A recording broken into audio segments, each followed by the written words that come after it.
ಆತ್ಮೀಯರೇ, ನಮಸ್ಕಾರ. ಒಂದು ಮಾತು ಯಾವಾಗಲೂ ಆಗಾಗ ಕೇಳಿಸ್ಕೊತಾ ಇರ್ತೀವಿ, ವ್ಯಾಪಾರಂ ದ್ರೋಹ ಚಿಂತನಂ ಅಂತ.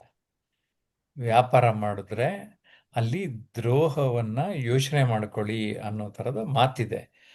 ಆದರೆ ಬರೀ ದ್ರೋಹನೇ ಮಾಡೋವಂಥ ವ್ಯಾಪಾರಗಳು ಹೆಚ್ಚಾಗಿದೆಯೇನೋ ಅಂತ ಅಲ್ಲಲ್ಲಿ ಅನಿಸುತ್ತೆ. ಯಾಕೆಂದರೆ ಮೋಸ, ದಗಲ್ಬಾಜಿ ಅಂತೀವಲ್ಲ, ನೀವು ಎಲ್ಲಿ ನೋಡಿ ಒಂಥರ ನೇರವಾಗಿ ಮುಕ್ತವಾಗಿ ನಂಬಕ್ಕೆ ಆಗಲ್ಲ ಜನರನ್ನ.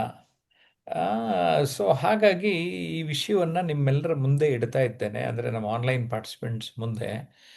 ಮಂಜುನಾಥ್ ಅನ್ನೋರಿಗೆ ನಾನು ನಿರೂಪಣೆ ಮಾಡೋದಕ್ಕೆ ವಹಿಸಿದ್ದೇನೆ. ನಮ್ಮ ಆನ್ಲೈನ್ ಪಾರ್ಟಿಸಿಪೆಂಟ್ಸ್ ಎಲ್ಲ ಚಿಕ್ಕದಾಗಿ ಮಾತಾಡಿ ಅವರ ಅನಿಸಿಕೆಯನ್ನು ತಿಳಿಸ್ತಾರೆ.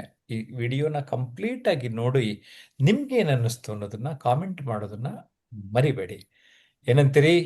ಟು ಮಂಜುನಾಥ್. ಎಸ್ ಮಂಜುನಾಥ್. ನಮಸ್ಕಾರ ಸ್ನೇಹಿತರೆ, ಎಲ್ರಿಗೂ ಜಯಪ್ರಕಾಶ್ ನಾಗತಹಳ್ಳಿ ಯೂಟ್ಯೂಬ್ ಚಾನಲ್ಗೆ ಸ್ವಾಗತ. ಇವತ್ತಿನ ಟಾಪಿಕ್ ವ್ಯಾಪಾರಂ ದ್ರೋಹಂ ಚಿಂತನಂ ಅಂತ ಹೇಳಿ ನಮ್ಮ ಜಯಪ್ರಕಾಶ್ ನಾಗತಹಳ್ಳಿ ಸರ್ ಕೊಟ್ಟಿದ್ದಾರೆ. ವ್ಯಾಪಾರ ಈಗ ಪ್ರತಿಯೊಬ್ರು ಕೂಡ ಯೋಚನೆ ಮಾಡೋದು, ಯಾವುದೇ ಒಂದು ಪದಾರ್ಥ ಖರೀದಿ ಮಾಡಕ್ ಹೋಗ್ಲಿ, ಏನೇ ಒಂದು ಎಲ್ಲೇ ಹೋದ್ರು ಕೂಡ ಏನು ಎಷ್ಟು ಮೋಸ ಮಾಡ್ತಿದಾರಪ್ಪ ವ್ಯಾಪಾರದಲ್ಲಿ ಅನ್ನೋದು ಪ್ರತಿಯೊಬ್ರು ಮನಸ್ಸಿನಲ್ಲೂ ಬರ್ತಿದೆ. ಹಾಗೂ ಹಿಂದಿನ ಕಾಲದಲ್ಲಿ ಅಂದ್ರೆ ಪ್ರತಿಯೊಬ್ರು ವ್ಯಾಪಾರ ಮಾಡಿದ್ವಿ, ಅದರಲ್ಲಿ ಒಂದು ಇತಿಮಿತಿ ಲೆಕ್ಕಾಚಾರಗಳು ಇರ್ತಿತ್ತು. ಒಂದು ಸಂಪಾದನೆ ಆಗಿರ್ಬೋದು, ಅಥವಾ ಈಗ ಇವತ್ತಿನ ಹೋಟೆಲ್ ಅಲ್ಲಿ ನಾವು ತಿಂಡಿ ತಿನ್ನೋದೇ ಆಗಿರ್ಬೋದು, ಒಂದು ಒಂದು ನೀಟ್ ಆಗ್ಲಿ, ಮತ್ತೆ ಬರುವಂತ ಕಸ್ಟಮರ್ ಆಗ್ಲಿ, ಅವ್ರಿಗೂ ಕೂಡ ಹೆಲ್ತ್ ಚೆನ್ನಾಗಿರ್ಲಿ ಅನ್ನೋ ರೀತಿಯಲ್ಲಿ ಮಾಡ್ತಿದ್ರು.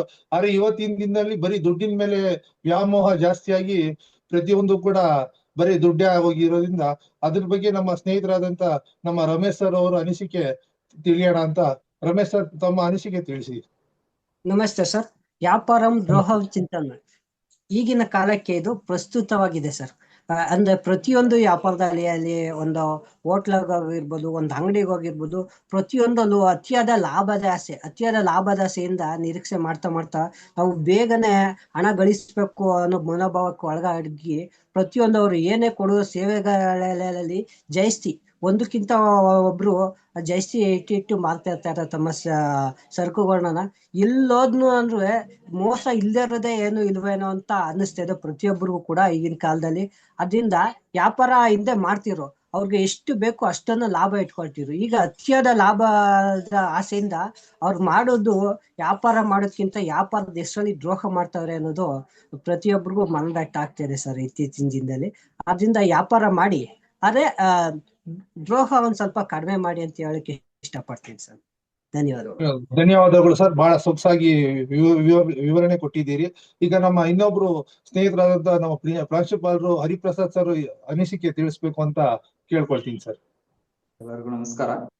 ವ್ಯಾಪಾರಂ ದ್ರೋಹ ಚಿಂತನಂ ಅಂತಕ್ಕಂಥದ್ದು ಅಕ್ಕಸಾಲಿಗನನ್ನು ಕುರಿತು ಹೇಳುತ್ತಾರೆ. ಏನಂತಂದ್ರೆ ತ್ರಿನಯನ ಮಕುಟವಾದರೂ ಟೊಣೆಯದೇ ಬಿಡ ಅಂತಂದ್ರೆ, ಅವನ ತ್ರಿನಯನ ಮಕ್ಕಳಾದ್ರೂ ಸ್ವಲ್ಪ ಕಟ್ ಮಾಡ್ಕೊಂಡು ಅವನ ವ್ಯಾಪಾರ ಒಂದು ಅವನ ವ್ಯವಸ್ಥೆ ಮಾಡ್ಕೊಂತಾನೆ.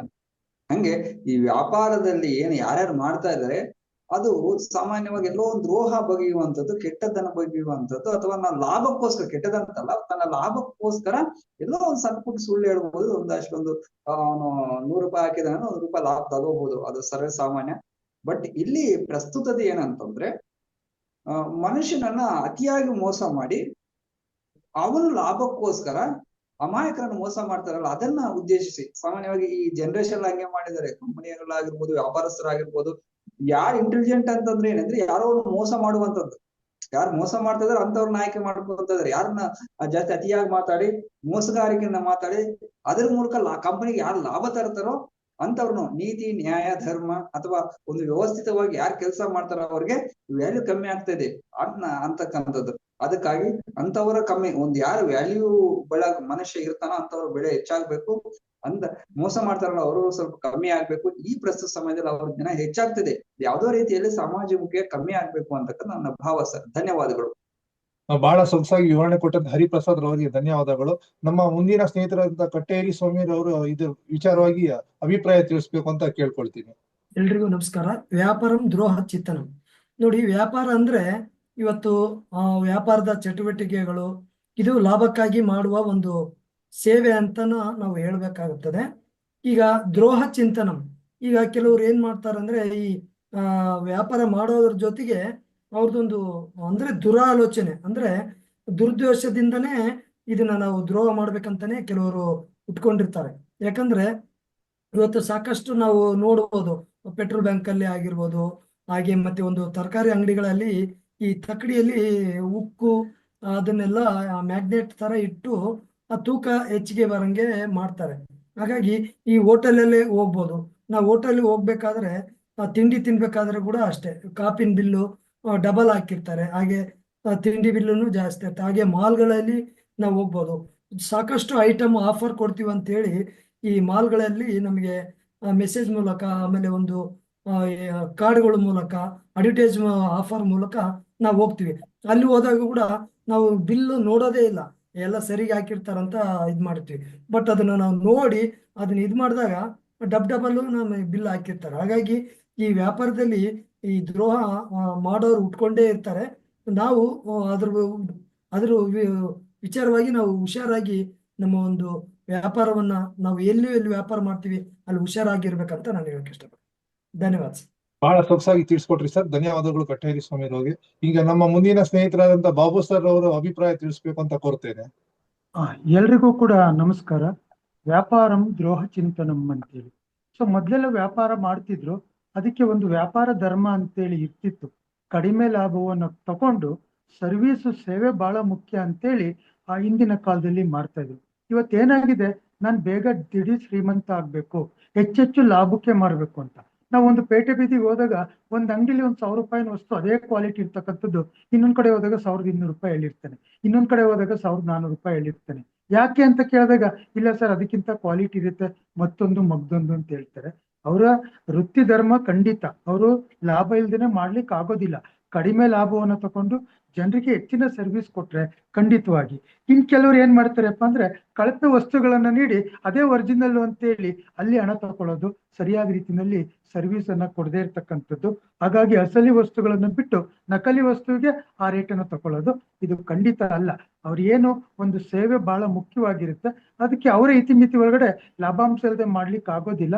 ಹಾಗಾಗಿ ಒಳ್ಳೆ ವಸ್ತುಗಳನ್ನ ಕೊಡಬೇಕು, ಅವರಿಗೆ ಉತ್ತಮವಾದ ಸರ್ವಿಸ್ ಅನ್ನ ಕೊಡಬೇಕು, ಅದು ವ್ಯಾಪಾರ ಧರ್ಮ ಆಗುತ್ತೆ. ಇದರ ವ್ಯಾಪಾರಂ ದ್ರೋಹ ಚಿಂತನಂ ಆಗುತ್ತೆ ಅನ್ನೋದಕ್ಕೆ ನಾನು ನನ್ನ ಅಭಿಪ್ರಾಯವನ್ನ ಮಂಡಿಸ್ತೇನೆ. ನಮಸ್ಕಾರ ಎಲ್ರಿಗೂ. ಬಹಳ ಸೊಗಸಾಗಿ ತಮ್ಮ ವಿಚಾರಧಾರೆಯನ್ನ ತಿಳಿಸ್ಕೊಟ್ಟಿದ್ದಕ್ಕೆ ಧನ್ಯವಾದಗಳು ಬಾಬು ಸರ್. ನಮ್ಮ ಮುಂದಿನ ಸ್ನೇಹಿತರಾದಂತ ವಂಗ್ಯಮ್ಮ ಮೇಡಮ್ ರವರು ಅವ್ರ ಅಭಿಪ್ರಾಯ ತಿಳಿಸ್ಬೇಕು ಅಂತ ಕೋರ್ತೇನೆ. ನಮಸ್ಕಾರ ಸರ್. ವ್ಯಾಪಾರಂ ದ್ರೋಹಂ ಚಿಂತನಂ ಅಂದ್ರೆ ಇವಾಗ ಎಲ್ಲ ವ್ಯಾಪಾರದಲ್ಲೂ ಕೂಡ ದ್ರೋಹನ ಬಗಿತಾ ಇದ್ದಾರೆ. ಇವಾಗ ಆನ್ಲೈನ್ ನಾವ್ ಏನಾದ್ರೂ ಒಂದು ಖರೀದಿ ಮಾಡ್ಬೇಕಂದಾಗ ನಾವು ನೋಡಿದ್ದು ಒಂದು ಇರ್ತದೆ, ಆನ್ಲೈನ್ ಬುಕ್ ಮಾಡಿ ನಾವು ತರ್ಸ್ಕೊಂಡಾಗ ಮಾತ್ರ ಅದ್ರಲ್ಲೂ ಕೂಡ ದ್ರೋಹ. ಅದು ಹೋಗ್ಲಿ ಬಿಡಿ ಸರ್, ಅದ ರೇಷನ್ ಅಂಗಡಿಯಲ್ಲಿ ಬಡ ಜನರಿಗೆ ಕೊಡ್ತಾ ಇರೋ ಅಕ್ಕಿನ ಅವ್ರು ಒಂದು ಮ್ಯಾಗ್ನೆಟ್ ತಕ್ಕಡಿ ತಳಗ ಒಂದು ಮ್ಯಾಗ್ನೆಟ್ ಇಟ್ಟು 10 kg ಕೊಡೋ ಅಕ್ಕಿನ 8 kg ಅವ್ರಿಗೆ ಕೊಡ್ತಾ ಇದ್ದಾರಲ್ಲ, ಅದು ಕೂಡ ದ್ರೋಹ ಅಲ್ವಾ? ಎಲ್ಲಿಂದ ಬರ್ತಾ ಇರೋ ಬಡವ್ರು ತಿನ್ನುವಂತ ಅಕ್ಕಿ ಕೂಡ ಇವರು ದ್ರೋಹ ಮಾಡ್ತಾ ಇದ್ದಾರೆ.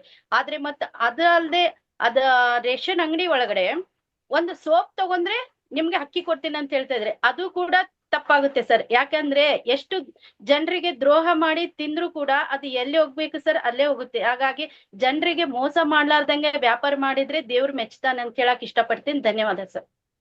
ಬಹಳ ಸೊಗಸಾಗಿ ವಿಚಾರಧಾರೆಯನ್ನು ತಿಳಿಸ್ಕೊಟ್ಟಿಕ್ಕೆ ಧನ್ಯವಾದಗಳು ವಂಗ್ಯಮ್ಮ ಮೇಡಮ್ ಅವರೇ. ನೋಡಿದ್ರಲ್ಲ ಸ್ನೇಹಿತರೆ, ಹೀಗೆ ಪ್ರತಿಯೊಬ್ರು ಕೂಡ ಅವ್ರವ್ರದ್ದೇ ಆದಂತ ಸಂಪೂರ್ಣ ಮಾಹಿತಿ ಕೊಟ್ಟಿದ್ದಾರೆ. ಹೀಗೆ ನೀವು ಕೂಡ ಬಂದು ನಮ್ಮ ಜಯಪ್ರಕಾಶ್ ನಾಗತಿಹಳ್ಳಿ ಯೂಟ್ಯೂಬ್ ಚಾನಲ್ಗೆ ಜಾಯ್ನ್ ಆಗಿ ಹಾಗೂ ನಮ್ಮ ಯೂಟ್ಯೂಬ್ ಚಾನಲ್ ನ ಸಬ್ಸ್ಕ್ರೈಬ್ ಮಾಡಿ ಅಂತ ತಿಳಿಸ್ತಾ ಧನ್ಯವಾದಗಳು ಸ್ನೇಹಿತರೆ.